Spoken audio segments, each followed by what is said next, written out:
Okay, so now I'm recording. I also need to offer the land acknowledgements.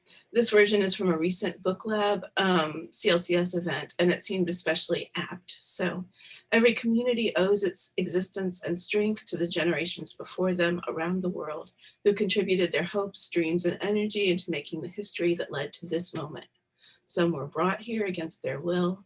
Some were drawn to migrate from their homes in hope of a better life. And some have lived on this land for more generations than can be counted. Truth and acknowledgement are critical in building mutual respect and connections across all barriers of heritage and difference. At the University of Maryland Center for Literary and Comparative Studies and the Department of English, we believe it is important to create dialogue to honor those that have been historically and systemically disenfranchised. So we acknowledge the truth that is often buried. We are on the ancestral lands of the Piscataway people, who were among the first in the Western Hemisphere. We are on indigenous land that was stolen from the Piscataway people by European colonists. We pay respects to Piscataway elders and ancestors. Please take a moment to consider the many legacies of violence, displacement, migration, and settlement that bring us together here today.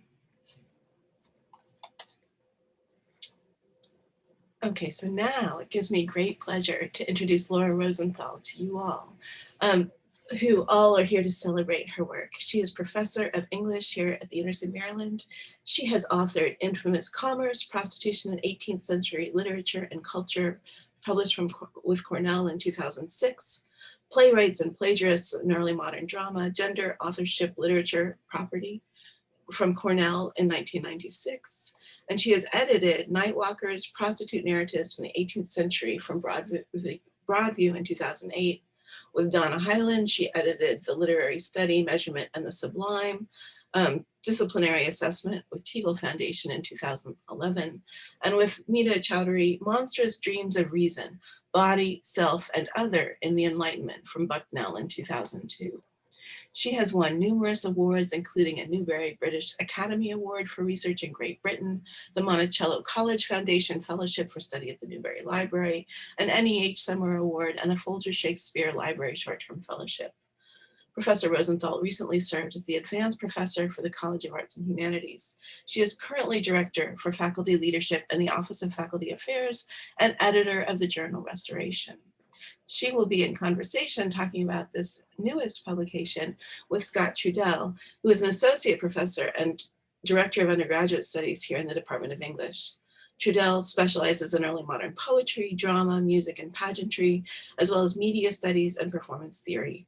His first book, Unwritten Poetry, Song, Performance, and Media in Early Modern England, is available from Oxford University Press with a 30% discount, and I'll put that link and discount code in the chat as well. So Professor Rosenthal, you can start sharing your screen, and please join me in welcoming our speakers. So yay, we're so glad we have something to celebrate in COVID.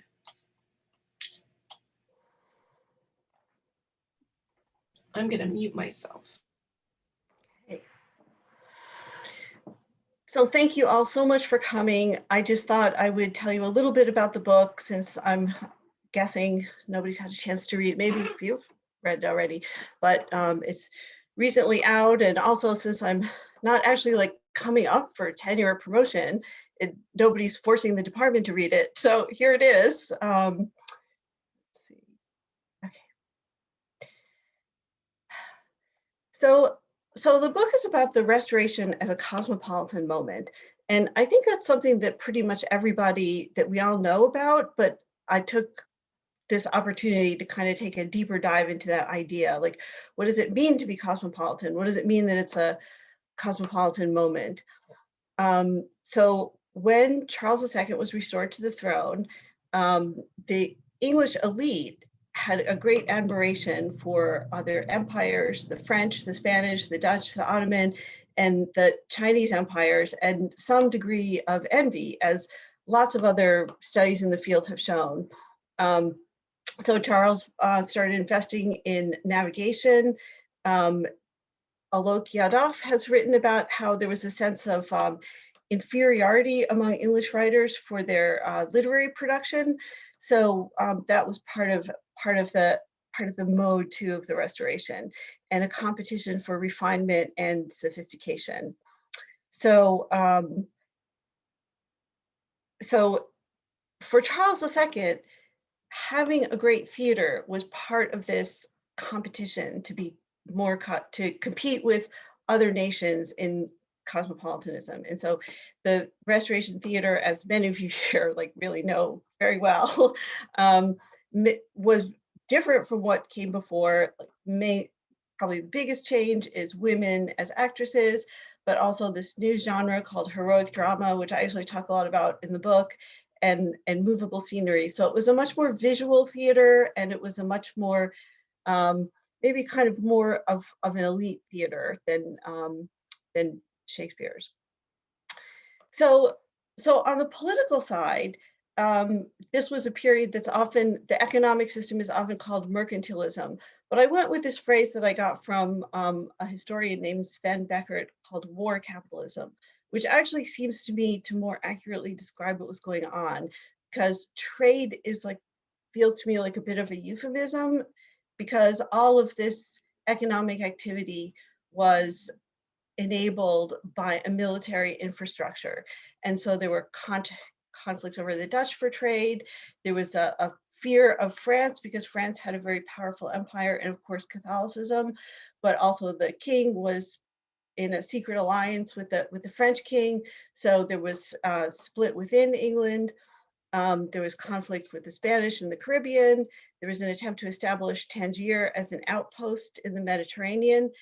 And in the midst of all this, Charles chartered the Company of Royal Adventurers trading in Africa, which eventually emerged in 1672 as the Royal African Company, which was a key part of empire building in the Restoration, and also very much connected to the royals and the elite because it was a monopoly.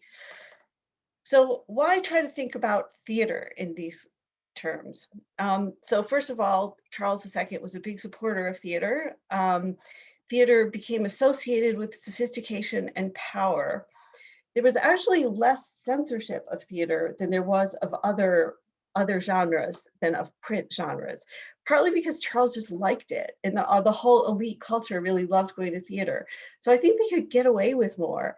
Um, and it did have a kind of association with the elite because, of course, it was disparaged by Cromwell's government. So it was an opportunity for lavish display and social mixing. If you read Pepys's diary, he's always talking, he has like one line about the play, and then he talks about who's there and who he talked to and who's sitting next to whom. And so it had that part of it as well.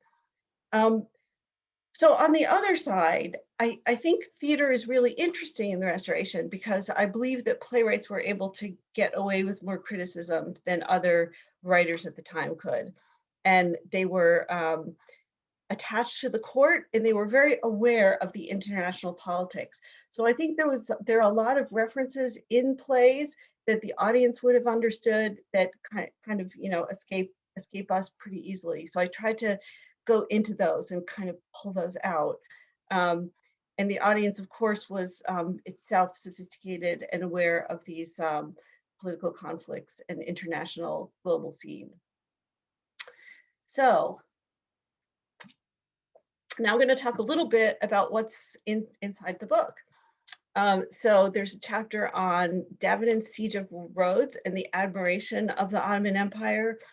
So they were both envious and admiring of the Ottoman Empire. I use Gerald McLean's phrase, empire envy, to describe what was going on. And by the way, I just should mention that this work benefits from so many other people who have done like particular studies of relationships with certain areas like China, the New World, the Ottoman Empire, the French, the Spanish. And instead of, originally I was thinking I would go all the way up to the 18th century, but I got so stuck in like all the various directions that people were looking in the Restoration that I just stayed there and decided to try to do like a panoramic view of all the different investments. So the fop emerges as we know from Chris Straub's work, a figure of uh, sexuality in the Restoration 18th century, but I think he's also a figure of failed cosmopolitanism, which actually demonstrates the significance of true cosmopolitanism because they repeat this joke over and over and over again of people who kind of think they're cosmopolitanism who aren't, but aren't, and that's the fop, and his gender identity is part of that, which I talk a little bit about as well. So it wasn't just male figures. There's also a kind of trope in the restoration comedy about country girls who become sophisticated. So it's a narrative that is also paralleled in actress biographies, which are often about, started out in this little town and went to the big city and became sophisticated. So sophisticated in the 17th century, the word itself basically meant polluted. It wasn't really a favorable term, but over the course of the 18th century, it came to mean what we think of it as now, as kind of complexity, like as a good thing, intellectual complexity. But during the Restoration in the 18th century, the word itself was not always a compliment, and the kind of fallout of becoming sophisticated was often traced through women, through female figures, um, as the fop sort of did for male figures. And so I'm going to talk a little bit more about this later, but I'm also interested in the Indian queens on stage, and in particular, the queen who brought the Indies. I discuss Congreve's play The Morning Pride and the enslaved African queen Zara. And this was Congreve's most popular play in the 18th century. It played constantly throughout the 18th century. Nobody's heard of it now. Everybody's heard of, the comedies, but nobody's really heard of, nobody pays much attention to The Morning Bride. And so I talk about kind of why everybody just loved it in the 18th century. And it was like the plum role for actresses. They all wanted to play Zara, and Sarah Siddons played Zara at the end of the century. And yet it's kind of a narrative that we've kind of forgotten about. And so I wanted to think about why it had such a profound effect on people then, and not anymore. So then there's a kind of section that's like the post-restoration revisionist history. How did the Merry Monarch lose its irony as a descriptor? So people refer to Charles as the Merry Monarch, but of course the original couplet is, restless he rolls about from whore to whore, a merry monarch, scandalous and poor. So like it wasn't a compliment, but it's kind of become like, it became a compliment in the 18th century in certain ways. So I want to talk about how that shift in what the Restoration was changed in the 18th century. And I think Kali Sibber is a key part of it. And and so then there's a post-restoration chapter on Adam Smith, who relies on theater as a source for analysis of human emotion in theory of moral sentiments. And then his Wealth of Nations, which is inspired by The Spectator as kind of a Whig cosmopolitanism that takes from the Tory cosmopolitanism of the Restoration and makes it acceptable in a Whig context. And there's a discussion of the play The London Merchant in that context. So often when I was submitting my second book, one of the criticisms I got was like, what's your approach? Which was really hard for me to articulate. So I really kind of thought about it for this one. And so I'll just say that it's very historical and contextual. There's an attention to performance, but it isn't exactly performance studies because it's really about theater. It's not about performances, much about performances that take place outside of the theater. I've assumed that some things that we have to dig for would have been obvious to original audiences, and those are some of the things that I'm trying to go back and pull up for us to consider. I do discuss the disparaged, apparently frivolous and aspirational elite version of cosmopolitanism, as well as the ideal and discrepant kind. But really, I'm trying to sort of take a deeper dive into the bad kind. I know everybody else wants to talk about the other kinds, but this is the bad one. So I read for literal, metaphorical, unstated, but also emotional meanings. And so I've made an attempt to historicize emotional meanings, by which I mean that I don't assume that people in the Restoration had the same emotional response to plays that I do. Otherwise, the popularity of The Morning Bride is just completely baffling. So instead, so I want to think about like what were they seeing in that play that we don't see anymore. Um, I think the Restoration playwrights themselves were dependent, by which I mean they were dependent on royal patronage and dependent on making money. But at the same time, they were politically engaged, they were resistant, and they were also very insightful. So I take them often as my guide for insights. So now I'm just going to give you like a little taste of chapter 3, which is about the queen who brought the Indies and Dryden's Indian Queen plays. But I'm going to talk less about the plays than about the actual queen, who doesn't get much attention. So one thing I argue is that the marriage between Catherine of Braganza and Charles II was a very significant moment in um, the emergence of an imperial culture and an imperial mindset and expansionism.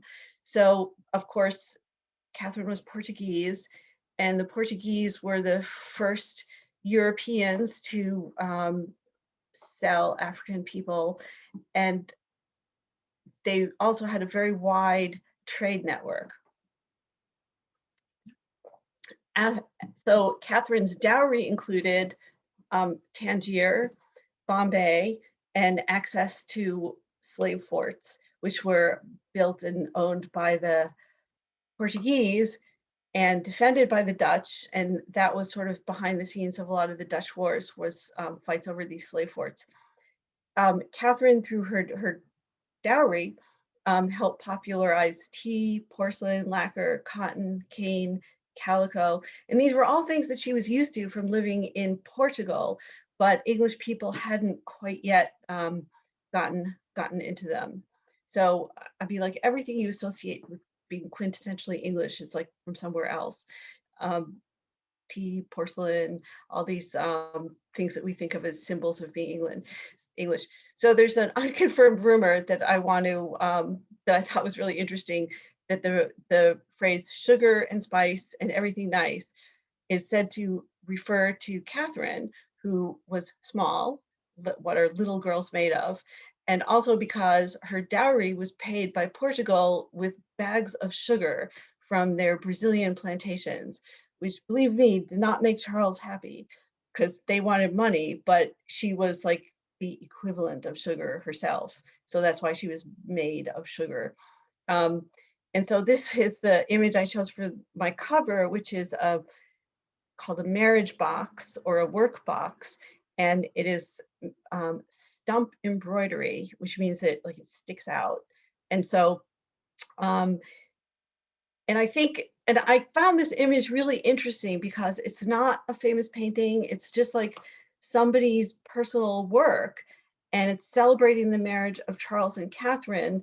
But as you can see, there's a figure of an enslaved child right there, which to me kind of suggests that there was a popular understanding of the slave trade being part of what was going on in this marriage contract.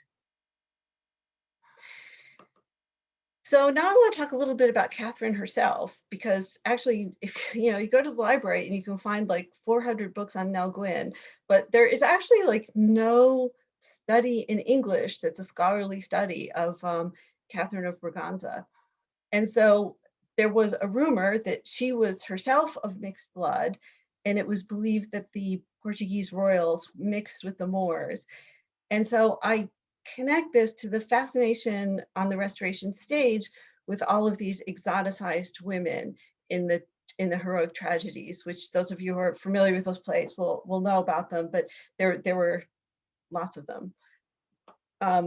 So some people have thought that these women referred to Charles as mistresses, but I actually think it makes more sense that they refer to the queen. So of course we don't know what she really looked like, but John Evelyn described her skin as olivander, which means deep olive. And there's a play by Edward Howard called The Woman's Conquest in 1670, which is really obviously about Catherine because it's about a king who really shouldn't be having sex with lots of other women and should go home and behave himself, which there were lots of plays like that to try to get the king to go home and produce an heir because there were no royal heirs. Um, but it's just interesting that this Catherine figure is disguised as a Moor for most of the play.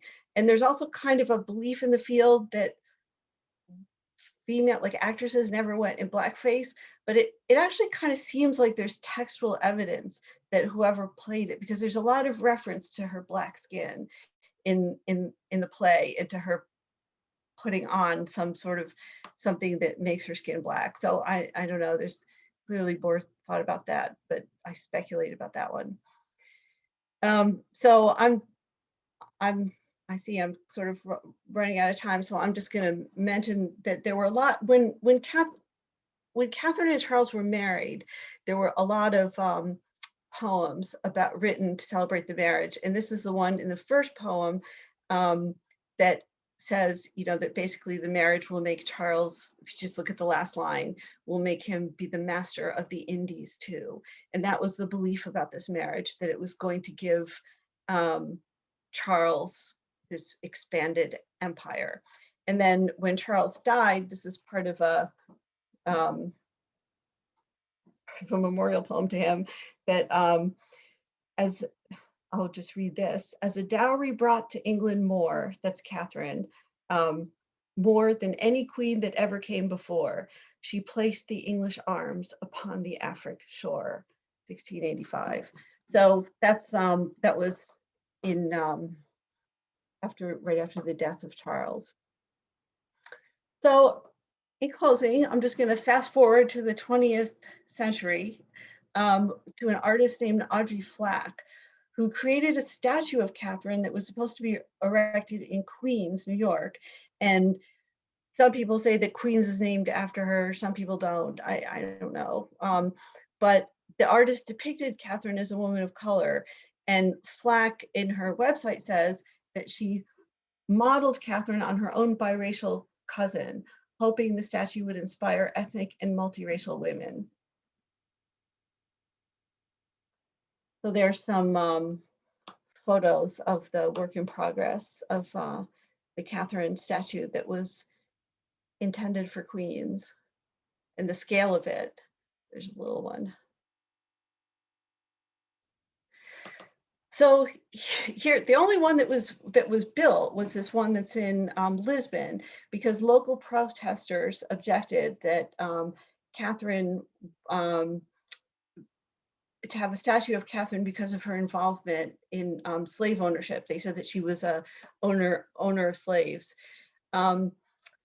It seems like she was actually there isn't historical evidence that she personally owned slaves, but I do think that she did play a key role, as I've suggested, in the slave trade, although she didn't necessarily play it deliberately. She was kind of a pawn being traded between two nations, but it was a crucial alliance that led to the formation of the Royal African Company.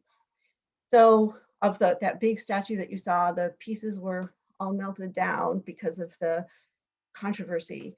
And this little one is in Portugal. And so there are all these plays in the Restoration that are what I call mixed marriages. Other people have called them miscegenation, but I like the term mixed marriages because the mixed marriage is often the solution rather than the problem. It's kind of what the play wants to happen. And so I think a lot of these plays were working through the meaning of this marriage that was thought of culturally in the Restoration as itself a mixed marriage. And it was exploring the meaning of the marriage of Charles and Catherine and of English imperial identity as it was emerging in the Restoration period. So in closing, just kind of a thumbnail sketch. This is these are two women who had sex with Charles II.